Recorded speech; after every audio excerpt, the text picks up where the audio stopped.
नायगिरि बिथांमोननिसिम गोजोननाय जासिहरदों। दा जोङो बे रामफलबिल ओनसोलाव बा हालामाव बड'लेण्ड कालचारेल सेन्टार रामफलबिल आरो रामफलबिल दख'रा दुलाराय बर' हारिमु आफाद बे मोननै लोगो नांनानै जोङो 2 जुलाइनिफ्राय 2 जुलाइ 2023 बे इयुनफ्रावनिफ्राय जों बर'नि दोरोङारि दामनाय देनाय खन्नाय मोसानाय बिनि सायाव जों इयुन जोलै बा जेनेरेसनखौ दानि उन्दै उन्दै जाखांफुनाय हिन्जावसा हौवासाखौ दिनैहाय मोनसे फोरोंनाय मावबादा बा वार्कशप जों खालामदों। बेयो फैयै दिनै 17 अक्ट' जुलाइ दाननि दा दिनै थुंगे फोरबो। दा बेवहाय जोङो जोंनि मोसाखावरि बिथांमोननि सोलोंसा बिथांमोननि रोंनाय मा रोंखो सोलोंनानै बेखौ जों दिनै नुनो मोनबाय। दा जों आन्दाज खालामनो हायो बिथांमोनहा जथेस्थ' इयुनाव साफा साफा बर'नि दोरोङारि दामनाय देनाय आरो खन्नाय मोसानायनि आर्टिस्ट जाहैनो हागोन बेखौ इसारा होदों। लोगोसे बेवहाय जोंहा मोनसे बाख्नायथाव बाथ्रा, जोंनि बे रामफलबिल हालामाव 2 हिन्जावसा बिथांमोनहा सिफुं दामनाय बाहाय दिन्थिफुंनो हाबाय। बेहायबो आइजोफोरनि गेजेराव जोंनि ओनसोलावबो जे हिन्जावसाफ्रा दोरोङारि दामनाय बा माखासे मडार्न इन्सट्रुमेन्टफोरखौ दामनाय बेफोरो जालांसिगोन, बेफोरनि बारहावा फैसिगोन जों सानना लादों। आरो उन्दै उन्दै हौवासाफ्रा मोजाङै दामनानै दिन्थिबाय, खाम दामनाय, सेरा दामनाय, सिफुं दामनाय बेखौ दिन्थिफुंबाय। दा जोबोद गोजोननाय बाथ्रा दिनैनि दिनाव।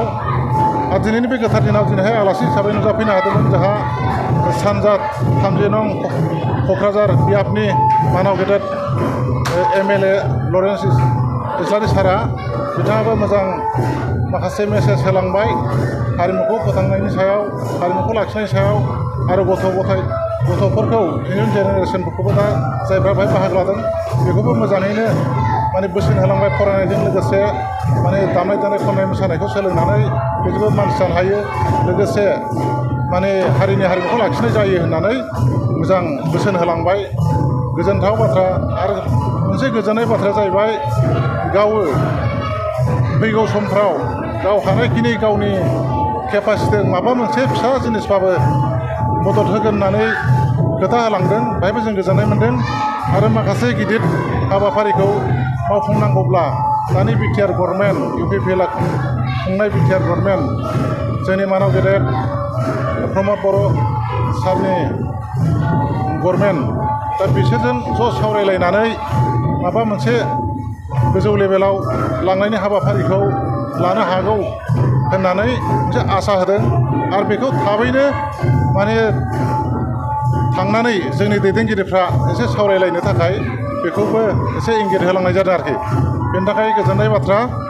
दा आं बुंगोन जोंनि रामफलबिल हालामा भारतआ उदांस्रि मोननायनि उननिफ्रायनो हारिमु बिथिङाव जोबोद बिहोमा होलांदों। बेवहाय रामफलबिलाव गोदो 1955 मायथाइयाव मोनसे खिलिजेननाय बर' ख्रिस्टि आफाद दानानै जाहा अस्ताद जयनारायण बसुमतारी बिथांनि सेरजा सिफुं दामनाय, खाम दामनाय आरो मोसानाय फोरोंनाय नेतृत्व बा दायथ' लानायाव दिल्लीयाव रिपाब्लिक डेआव मोसाहैनाय जादोंमोन। दा बेवहाय रघुनाथ ब्रह्म सारा जोंनि आसामनि मन्थ्रिमोन।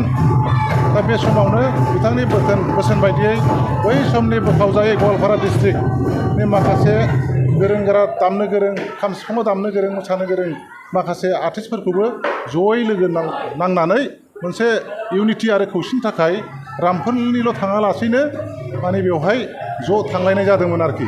दा बेनो रामफलबिल हालामाव जोनोम मोननाय खिलिखां हारिमु आफादनि गेजेरजों बाहाय थांनाय जादोंमोन। ओंखायनो जारिमिनाव रामफलबिल हालामखौ नागारनानै जों बर'नि कृष्टिखौ जौगानायखौ जों नुनो मोना। बेनि अनगायैबो 1970नि गेजेराव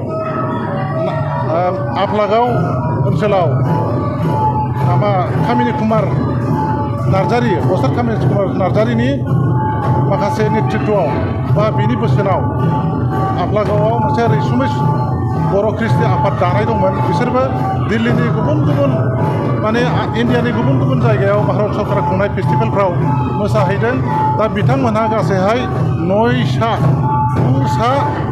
माने बै समाव बाहागो लानाय दामनो देनो गोरों बिथांमोनहा आसाम सोरखारनिफ्राय पेन्सन मोनगासिनो दं आरोखि दा